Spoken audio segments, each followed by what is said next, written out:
Midday Treat with NAZ Elite, a monthly podcast in which I chat with HOKA NAZ Elite team members, and you'll get a behind-the-scenes scoop on their training, racing, and everyday lives. I'm your host, Eric Senseman. You can find our monthly podcast on SoundCloud by searching HOKA NAZ Elite, and you can learn more about the faces behind the team by visiting their website, nazelite.com, their Facebook page, Northern Arizona Elite, or their Instagram and Twitter, both at NAZ_Elite. Welcome to this episode of the podcast. I have the pleasure of welcoming for the first time, Kellyn Taylor. Kellyn, welcome. Thank you. Yeah. So we're going to chat about your recent fourth place finish at the Prague Marathon, 2:26:27. Congrats on that. Thank you. Yeah.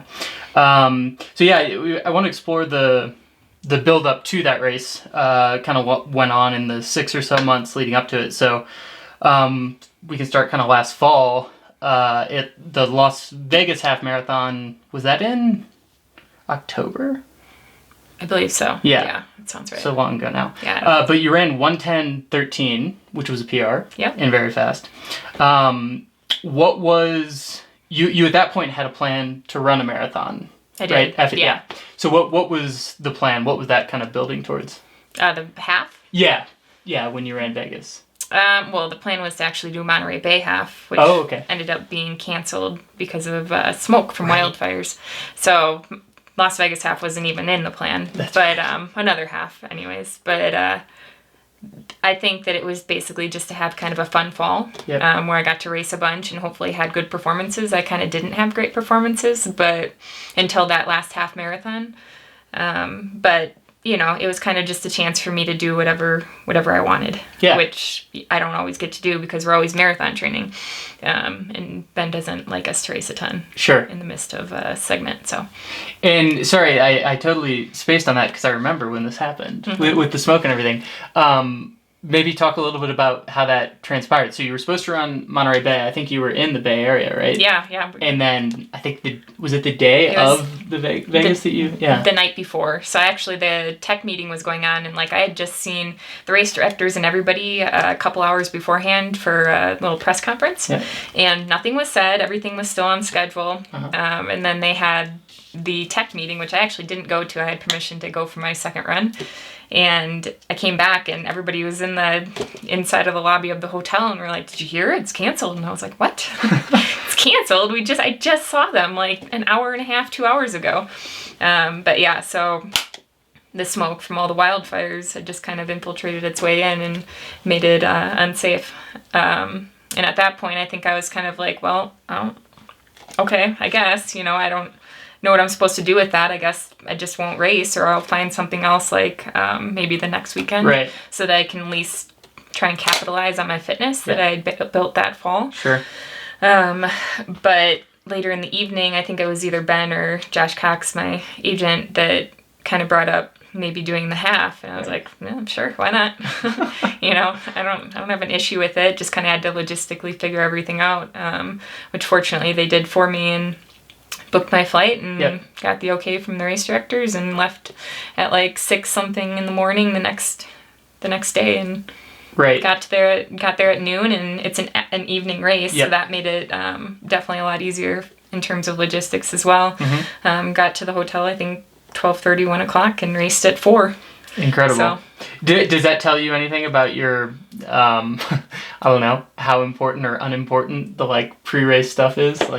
In some sense, it's, you run a PR off of, I don't know, getting on a plane that morning and not knowing, so. Sure. I mean, I think that a lot of that pre-race, jitters that you get from travel and whatnot are kind of in your head a little bit. Sure. We just get so set into our routines that I think, if we were to get out of them, we would maybe realize that they're not as important as we maybe make them out to be. Right. And then I kind of just thrive off of chaos, craziness. Sure. So when I'm busy and doing a lot of things, I tend to perform better and operate at a much higher level than I do when I'm just sitting around doing absolutely nothing. Ben will have to plan something before the trials, I guess. Right. Oh man, last trials we got there 2 weeks early and it was the most boring 2 weeks of my life. Yeah. Just nothing. Right. Nothing. Right.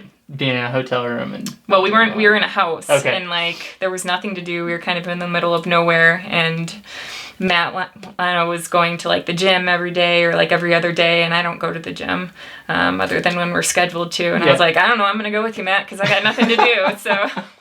That's great. Well, probably won't be 2 weeks out that you'll get there for Atlanta, I guess. Right. Yeah. So you then so following Vegas, you ran the PR, and then you were out of commission for a bit. It was an Achilles. Yeah, I had an Achilles flare up. I mean, I'm a pretty healthy person. I don't usually have injuries that put me out, but yeah, I kind of just hung around for a little while and was going to run Houston Marathon. That was in the plans and kept holding out.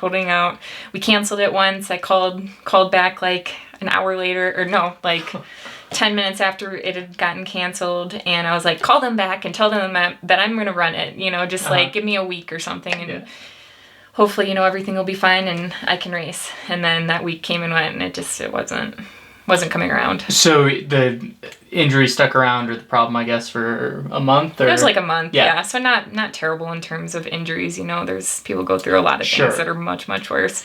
But for me, it was a long time. It's the longest that I've been out since I've lived in Flagstaff. Okay. Easily. Yeah. And how did you feel fitness-wise when you started getting back into it? I did a lot of cross training, so I think I felt okay. Yeah. It's always different going from doing something that's not a lot of body weight into running, which is all body weight. It's just a different motion. Right. So obviously I was a little rusty. Yeah. But it was okay. So I believe your first race coming back then was the USATF cross country championships. Is that right? I think so. Yeah. And you were 13th there. Ben was just telling me that you got a bruised rib during that race. Yeah, my dogs got into a fight, and they like shoved me into the fireplace as I was breaking them apart. Oh no. And I came out of it worse than any of them. So this was before the race? Yeah. This happened? Oh god. Yeah, so it just, I don't know.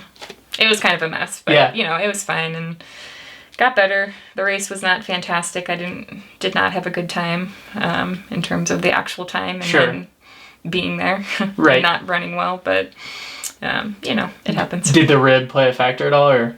It was hard to breathe. It hurt. Yeah. But I don't want to use that as an excuse. I think that it just was a crappy day for me. Yeah. Which everybody has. Right. So following that, so that was in February, the USATF cross. So then you ran Pacific Pursuit 10K. Yep. You beat Steph, your teammate, by 2 seconds. Why did you turn there next in the training block this spring? I think the hopes was to go in there and be able to knock out the world standard. Okay. I think that was kind of like a lofty goal considering where we were at in like our segment. Sure. But it was better than not giving it a shot. Right. And we went there and we certainly didn't hit the standard, but we ran an okay time for being so early on, qualified for USAs and whatnot, so kind of knocked that out. But yeah, I don't know. I think more than anything, it was just kind of a rust buster on the track. I've kind of been absent from the track since the trials pretty much, so kind of nice to just get back out there and run a lot of circles. Yeah, how many is that? 25? So many. I don't even pay attention. It's so many. It's an awful event. Try not to count, yeah. So then you were pretty well into the block, and I'm sure at that point you knew Prague was next in terms of the marathon? I don't know if we did. I think we were still... maybe we did, but we were in like talks with about a couple of marathons for quite a while. Okay. And it wasn't until we just were going back and forth between a few, a few European ones, and then I think one American one. So everything just kind of seemed to point towards Prague being a better situation than some of the others. So that's kind of how we fell on it. Sure. So then during the training block, you ran the NYC half, and I believe, you were 8th. 1:12:43. Talking to Ben, it sounded like maybe that didn't go as well as maybe you'd hoped, but of course you were in the middle of marathon training block. So what was that like to race in those circumstances? I felt like it was kind of right before we started our training block. Okay. So I felt unfit running that. Yeah. I don't know. We just hadn't gotten into any of our big stuff, from what I recall, anyways. But I certainly hope to have run better than I did. Sure. You know, I didn't go there to be 8th and run a subpar time, to my standards, anyways. So. Right. And if I recall right, you were also 8th at the New York City Marathon. Was that 2 years ago? Yep. Yeah, so you've been 8th in New York a couple times. I don't know. I hope to not be 8th there ever again. Yeah. Just keep going down. Right. So after New York, then, yeah, you were more fully into the training block, and Ben mentioned that you had, like, a string of workouts that were some of your best. Mm-hmm. What were some of those workouts? What were some of those results? Yeah, it was kind of fun starting the block off because I got to do some workouts with Alafine. Okay. And her and I kind of joke a little bit about how few workouts we've done together. She's been here for 2 years, I think, or a year and a half or something. And we've probably done 3 workouts together. Oh, wow. Which is crazy. Yeah. So we got to do a couple. We did, we did a 20-mile alternating pace long run, so alternating between marathon effort and then 50 seconds slower. Okay. And that was a good one. We were supposed to do 20 by a K, I believe, or no, 12 by a mile out at Donny Park, but we had like a tornado going on, so we had to modify our workout. I remember that day. It was so windy. To doing Ks, which we're also kind of just like, I don't know what we just did because we just ran with the wind. But that was a good workout. What else did we do? We did 5 by 2 mile, which kind of makes its way in and out of some of the segments. We don't always do that one, but it is a good workout. And that was up here at altitude, probably Lake Mary? Donny. At Donny as well. So what were you doing the 2 miles in? 2 miles were, I think they were supposed to be 32, but I kind of did not run 32s. Okay. 5:32. I was supposed to, I think I ran like 5:28s. Okay. 27 or 28. I was actually going to say, it seems like you and Alfine would be a good match for workouts. Good. Not quite right. I mean, I think that we may find ourselves being way too fast at a lot of things, but if we can learn to like reel it back a little bit and like not push too hard, sure, I think that will be really good training partners. Yeah. So during this training block, in addition, outside of running, you had a bit of a surprise, or I don't know if surprise is the right word, but you had a little bit of a life change. I was going to ask about that as well. The boys? Yes. Yeah, we became foster parents. Let's see, we got our license. I don't know. I don't even know when we did. April maybe, and we got them. Like less than a week later. Okay. Oh, wow, that's fast. Yeah, it was really fast. It was 2 boys, 1 and 2. Okay. And we had them for 3 weeks. So it was basically like right before we went to Prague. Yeah. They left on a Friday. They went to live with their great grandpa, and then we left on a Monday for Prague. Right. So it was a whirlwind. It was. Perhaps. It absolutely was. Yeah, but it was really good. You know, it was kind of crazy how quickly you can fall in love with somebody that you haven't known for very long. Sure. But yeah, we absolutely did, and they kind of, I don't know, I guess gave us a new light, a new way to look at life. Yeah. But yeah, it was a really good experience. Sure. We're still kind of actually tonight we're getting 3 kids. Oh, wow. Yeah. And so you have a daughter. But I forget her name. So. Kellyn, that's right. And so you'll have 4 kids. Yeah. Well, so how did you feel about those, going from 1 to 3 kids? Did it affect your training significantly, or did it make anything any more difficult? It didn't affect my training. It obviously made me a lot more busy. Yeah, totally. I was constantly busy, and I think that the more that we do it, the more I'll figure out kind of like a routine that works better for me. Totally. So that I'm not doing my second run at like 9:30 at night, or, doing something like, I don't know. I always have a weird schedule when I'm busy, and I'll get the stuff done, but it's certainly not at ideal times. Right. A 9:30 double. That's great. Yeah. How did you like that? It was so fun. I did not enjoy it. Well, I did that double. I did a couple of them, but I ran it like my second run at 9, and then the next day I had my 5 by 2 mile. Sure. That workout was fine. Okay. But then I ended up getting sick because the boys were sick. Right. I was leading to that. So I don't know if that's something that you can really avoid necessarily, like wash your hands and do all the good stuff. But when you have them living in your, like people living in your house who are sick, you're probably going to get sick as well. Yeah. And unfortunately that really kind of put me out of commission in a sense. I mean, I was still able to run, but it was not a good one. Yeah, how was that mentally? I feel like that is not uncommon at all. Your immune system being a little bit overworked, obviously at the end of a big training cycle. So I think it's pretty common for people. So how did you deal with it? I tried not to worry. Yeah. But when it happened, it was, let's see, we had 2 weeks left of like our normal segment before we were to start the taper. Okay. And I consider at least one of those weeks to be one of the most important weeks of the whole entire segment. Yeah. Because that's when we have our big 16-mile steady state. Yep. And I actually didn't end up doing a long steady state that whole segment because I tried and it just sucked. And then I missed another big workout because we moved the steady state to a later week. So I think just kind of trying to rely on the training that I had done before. I knew that it was good work. Right. And that I was fit. Like the fitness was there. It didn't just disappear because I did run those 2 weeks that I wasn't feeling very well. Sure. I think I got in 90 miles and then whatever was on schedule for the next week. So yep. The mileage was there. The fitness was there. It just kind of everything cardiovascularly needed to come around. Right. So that I could breathe and, yes. Oxygen could flow through my body. Right. Yeah, so you went over there to Prague 2 weeks before. Mm-hmm. So that time change must be what, like 9 hours? Yeah, it was 9 hours. Okay. So you had to adjust to that. Mm-hmm.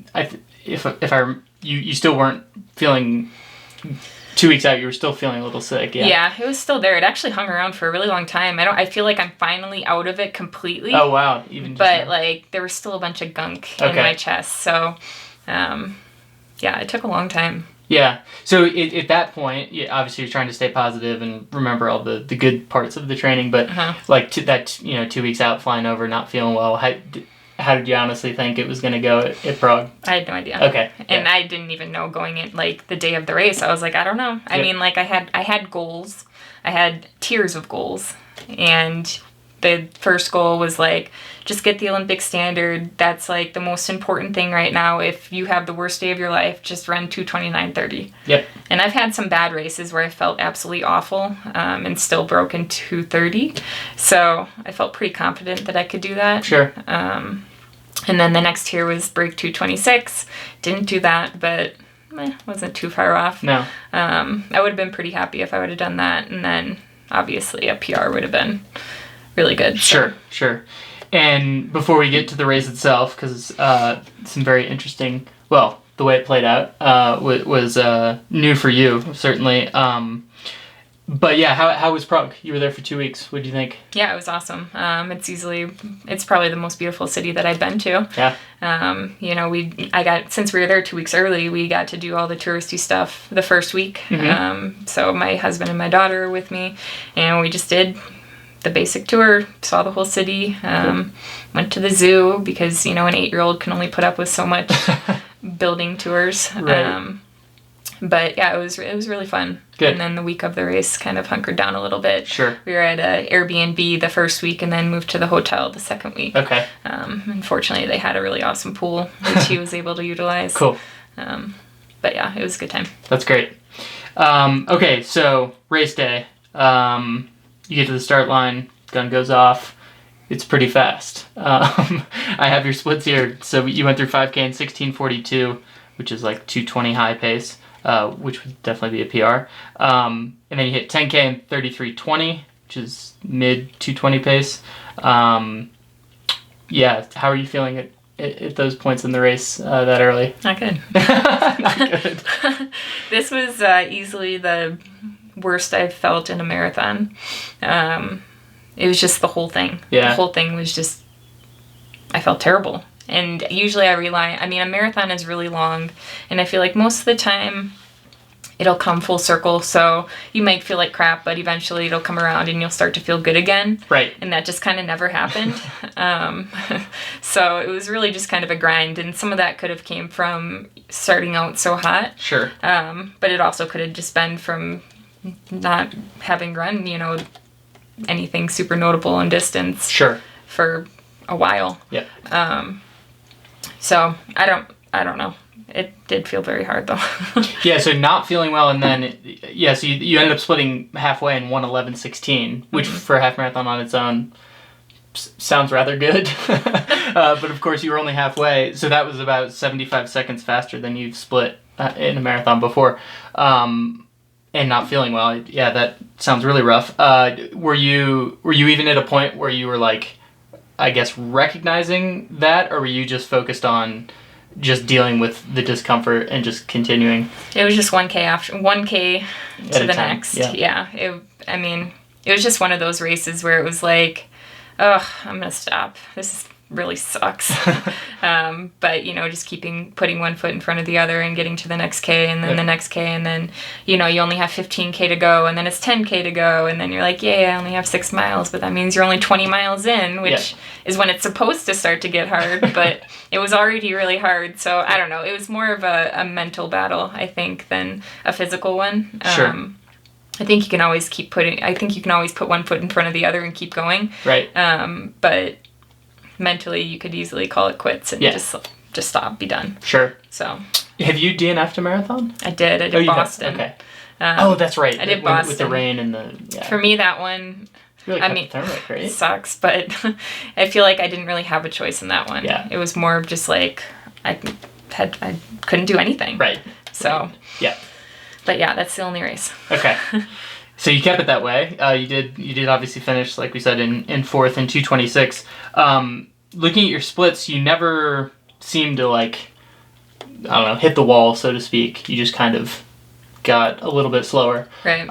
You mentioned the goals at the beginning: run the standard, run sub 2:26, etc.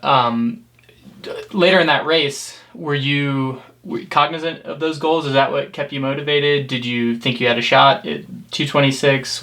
What was kind of going through your head in the second half? I mean, honestly, I wasn't looking at my watch for most of the race. Okay. I did, though. When I fell off of the lead pack, it was because the lead car said something. I don't remember at what point it was. Maybe it was at the 10K, but she was like, "All right, girls, that's like 2:20 pace," and I was like, forget that.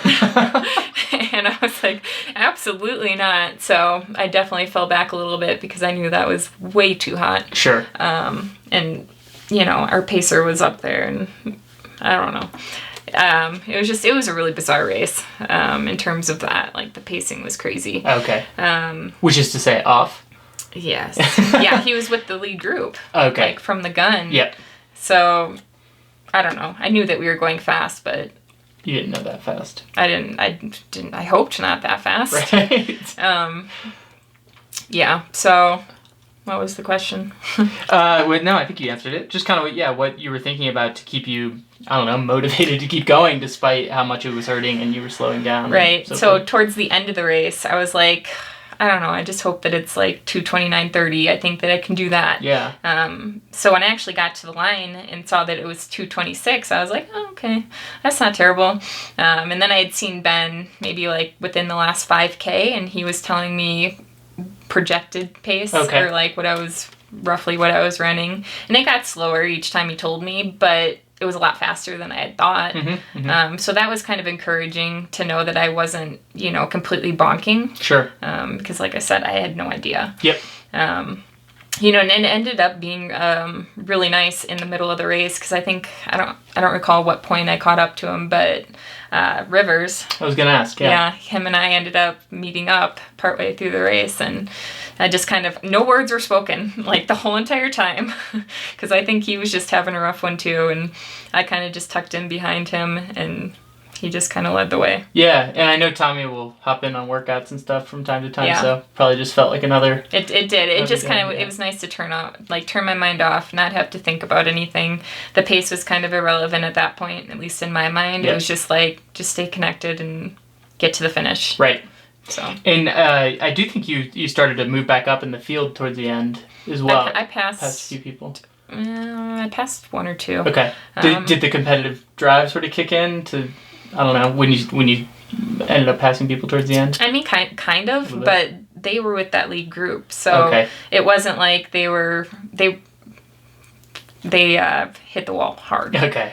So it wasn't like I had to push to get past They them. weren't racing anymore. Yeah, right? I think I passed a girl with like a K to go, and I ended up beating her by a minute. Oh, wow. Okay. So, yeah. There were big walls. Yes. Yeah, it sounds like it. So you got the standard. You almost met a secondary goal, despite a really tough day. You've had some time to kind of digest it. I feel like, how long ago was that race now? 3 weeks? 2.5 weeks. Yeah. So how do you feel, I guess, now, looking back on it? I mean, I'm proud of the effort. I'm proud of the way that I ran, given the circumstances, how I felt and whatnot. I think that it was a really good lesson in being tough, physically, mentally. And I think those are kind of the ones that you draw from when you are finishing a race. I mean, any marathon's going to be hard towards the end. Right. And to know that you just have to push the last 3 miles, 4 miles, 5 miles is more encouraging than knowing that you had to push a whole marathon or, Sure. The last 10 or 15 miles. Because I've had those before too. So while they suck at the time, I think that they're really good, good building blocks. Sure. What does it tell you, if anything, or if you've even reflected on this, about, I don't know, what you're capable of, I guess? It was really encouraging in that sense. Because if I could run 2:26 on a bad day, it'd be great to see what I could do on a good day. Yeah, absolutely. Hopefully it's somewhere in 2:23 range or, who knows. But I'm excited about the idea of getting into a race where I feel good and with good competition and being able to test that. Sure. Quick tangent, but I didn't get to chat with you after Grandma's, so maybe worth asking now. How did you ran a 2:24 there? How did you feel? Did you feel like Grandma's, that was a pretty good day in terms of like how you felt? Yeah, I felt really good at Grandma's. So much so that I got to the end and I was like, I puked. So, I was working hard. Sure. But I felt like I could have went faster. Okay. So that was a really encouraging one, obviously. And, it's always fun to win and break records and do cool things. But, that one I definitely felt good. Yeah. So I'm sure you'll draw on those here for what's next in the farther ahead future, obviously, the trials next February. What about coming up? I think you have potentially a 5K coming up, and then what else? I'm doing the 5K. You are doing the 5K, okay. Yeah. So, and that's in Concord, Mass, right? Yeah. Yeah, okay. Yeah, so I'll do a 5K here in a couple weeks. That could go either way. It could be a disaster or it could go really well. Hopefully I can dip under 15:30, just kind of play off of strength. Sure. And then do some more track. Sure. Do you think you have a shot at getting the team record back on the 5K? I don't think in this race. Okay. If I were to run another one, maybe. Yeah. That was really cool to see, though. Yeah. Steph's performance, that was awesome. And then what about this fall? I don't know that you'd be able to say specifically, but are you planning on running a marathon this fall? I'm gonna do a marathon. Okay. Yep. Yeah. So I'm excited about that. Yeah. Hopefully use some of that fitness to build into the trials. Yeah, and that'll obviously be the next big thing. Yeah. Awesome. Well, Kellyn, congrats on the 2:26. Thank you. And best of luck the rest of this year. Thanks. All right. That's it.